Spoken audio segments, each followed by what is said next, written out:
blue-collar worker gets screwed out of a job where he was going to recover alien artifacts. So he decides to sell alien weaponry. Enter Peter Parker. He's a normal high school kid. He wants to be an Avenger. He's just going out stopping whatever crime he can. And Peter stumbles upon these crimes where these guys are using these alien weapons, and he's like, what is up with this?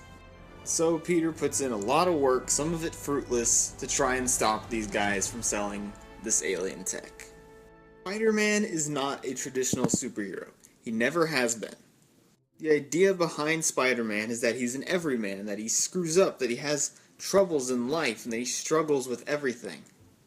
Spider-Man doesn't get glory or fame. He doesn't get to be the cool guy. He doesn't get to be this awesome, amazing hero. Some really great shots where Peter's just like struggling to like put on his suit, and he's like knocking over trash cans, and he always like falls down or slams into stuff while he's swinging around. In the whole movie, he's constantly screwing up and struggling, and you're just right with him. Tom Holland gives a great performance as a kid, as a young person who looks young and doesn't look like he's 30. Holland just knows all these perfect mannerisms to make Peter Parker feel like a real human being. He doesn't feel like some character who's a kid that just makes quips. Does all the right little things, acting-wise, to make you follow him as a protagonist. Michael Keaton is amazing in this movie, because, duh, it's Michael Keaton.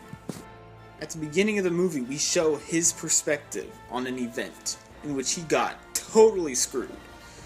He's working at the site at the aftermath of the first Avengers movie, and he's just cleaning up stuff, taking stuff away.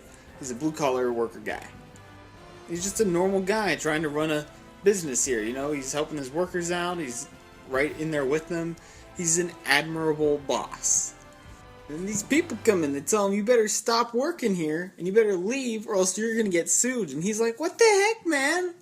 He's like, I bought trucks for this job. I spent a lot of money. This is my contract. I gotta do this job, man. Some douchebag makes some stupid comment, so he punches the guy in the face, and you're like, you know what? I am with this guy right now. And even though you know that what the character is doing is wrong, you still have to think about the villain's action, and that's a great villain. And you know where he's coming from, and Michael Keaton gives a great emotional performance that makes you understand that character's actions. But at the same time, Michael Keaton knows how to be scary and intimidating, where you're just like, oh my god, this guy is capable of something horrifying. And he is definitely one of the best, if not the best, villain in the MCU. Now, I'm not one to usually examine smaller roles in a movie, but man, Donald Glover. He plays a guy who's just a gangster, and these guys are trying to sell him this big alien tech, and he's like, man, I just need a piece for a little stakeout I'm doing. And there's this scene that he has where Spider-Man's interrogating him, and he's just like, dude, you need to get better at this. And it's just this very candid and understated character. Donald Glover gives so many layers to this character with a super small part in the movie. Tony Revolori, a short, scrawny Indian kid, plays Flash Thompson, Peter's bully. And it's refreshing to see a bully who is exactly what I had to deal with. Because you should know, bullies these days aren't these big guys that beat you up and stuff you in lockers. No, they're idiots who call you immature names. And you're like, ugh, stop! Flash Thompson in this movie is just some idiot jerk who always calls Peter Penis Parker. And it's like, oh yeah, that's how that works. And Tony Revolori is really good at playing all those scenes for comedy. Marisa Tomei is really good as Aunt May. She gives Peter some advice, she's funny, she's different from any Aunt May you've seen before. I like the performance and I like that character, but I always think of Aunt May as a frail old woman because I just think that works better for that character. That being said, Marisa Tomei brings a different thing to it that works just as well, and you can still feel that bond between Peter and May. Robert Downey Jr. does what he was born to do and plays Tony Stark, and he plays him very well because he's perfect cast, blah blah blah, you've heard it all before. Yes, once again, he's perfect.